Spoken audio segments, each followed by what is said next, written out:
ako pero ginaya ko na nga talaga yung dadalin ko ngang gamit ni Kyle. Paano ba naman kasi magsiswimming nga kami bukas dahil bukas nga yung birthday ni Ella. Nice ko na nga dito yung swimwear ni Kyle. Gagamitin ko na nga lang talagang towel sa kanya ay itong malaking lamping niya. Tapos ginaya ko na nga rin yung isusuot ni Kyle para bukas ng umaga. At na rin yung pampalit niya pagkatapos niya ngang mag-swimming. Nala ko na nga rin to para hindi na rin talaga ako mahirapan mag-video doon. Paano ba naman kasi yung daddy niya nga hindi namin kasama? May mga kailangan din kasi siyang tapusin na hindi pwedeng iwanan. Tapos nung pagkagising nga ni Kyle nung hapon, nagmerienda naman kami ng fishball, kikiam, tina nga rin deol. Una, ayaw pa nga talagang kumain ni Kyle. Paano ba naman kasi nagpapainin pa nga yan? Pero nung natikman niya nga yung sauce, pati na rin yung suka, ito at hindi na nga rin talaga niya nilubayan. Ang sarap talagang kumain kapag nag-aagaw-agawan talaga kayo. Dito nga rin pala yung mga tita ng daddy ni Kyle, pati na rin ang mga pinsan niya. Nayuan na nga ni Kyle yan at sabi ko nga, tama na, pero ayaw pa nga magpalubay dito ni Kyle. Yung kinagabihan naman ito at gumayak na nga ako. Biyernes Santo nga nung mga araw na to, kaya naman ako na nga lang talaga yung iilaw. Di ko na nga rin talaga pinasama dito si Kyle para makapagpahinga dahil galing nga sa lagnat. Hindi na nga rin pala sumama yung daddy ni Kyle dito para nga may mag-asikaso kay Kyle. Yun naman, kapag may nararamdaman talaga si Kyle, sobrang lambing talaga no. Nagpaalam na nga ako sa kanya nito, tapos nagbaon nga lang ako ng tarts ng daddy ni Kyle dito. Hatid na nga lang ako ng daddy ni Kyle. Hilin nga sa akin ni Kyle na mag-iingat nga daw ako. Huwag tawa ako, paano ba naman kasi gusto nga niyang sumama dahil wala nga daw akong kasama at kawawa naman daw ako. Tapos tinanong niya nga sa akin si Ella kung kasama. Sama naman ka ako, kaya naman ito, gumuhon na nga daw ako para daw hindi ako maiwan. Kasama nga sana paghatid si Kyle pero sabi ng daddy niya wag na ngang sumama. Ano ba naman kasi nakasingle nga lang kami at baka mahamugan pa nga siya. Sobrang traffic na nga din talaga nito sa bayan kaya naman buti na lang at nagsingle kami. Pagkarating ko nga sa may simbahan, nandito na nga si Ella, Iya at Ate Noemi. Buti na lang talaga at hindi pa nga ako nakakabili ng kandila. Kasi may papring kandila dito kaya naman binigyan na nga din ako agad ni Ate Noemi. Ang kasama ko talaga dito si Ella. Para nga lang talaga kaming magbarkada dito, Diyos ko po. Alam nga ni Ella na hindi rin kasama si Kyle kaya naman medyo nalungkot talaga yan. Tapos pinakita na nga sa akin ni Ella yung baon niyang candies dahil alam niya nga na favorite ko din talaga to. Nakita ko na nga rin sa kanya yung baon ko ditong sampalo. Pati na nga rin yung tarts na kinakain ng daddy ni Kyle. Natikim ko na nga dito kaagad kay Ella. At nahirap pa nga akong kunin dito kahit napakaliit lang naman talaga ng bag ko, Diyos ko po. Sarapan nga din talaga dito si Ella. Mamaya nga lang ay naglakad na nga din pala kami. Dinasbasan at dinasala na nga muna yung poon na iilawan namin. Taon kasi talaga namin ginagawa to kahit nung dalaga pa kami nila Ate Noemi. Pero hindi kami dito umiilaw, doon kami umiilaw sa pinakalas. Pero last year, dito na nga kami umiilaw kila Ate Noemi. Pero kung sumama nga si Kyle, pati na rin yung daddy niya, doon nga kami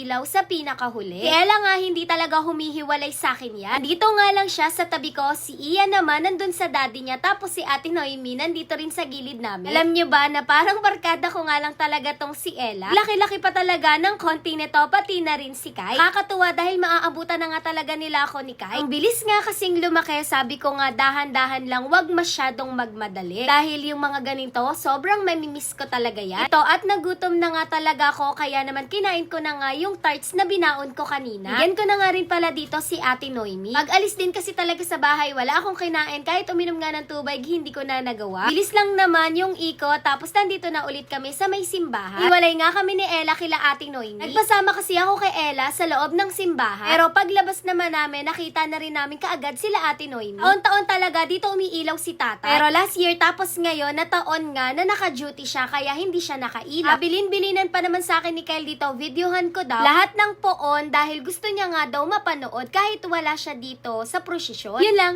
thanks for watching, bye-bye!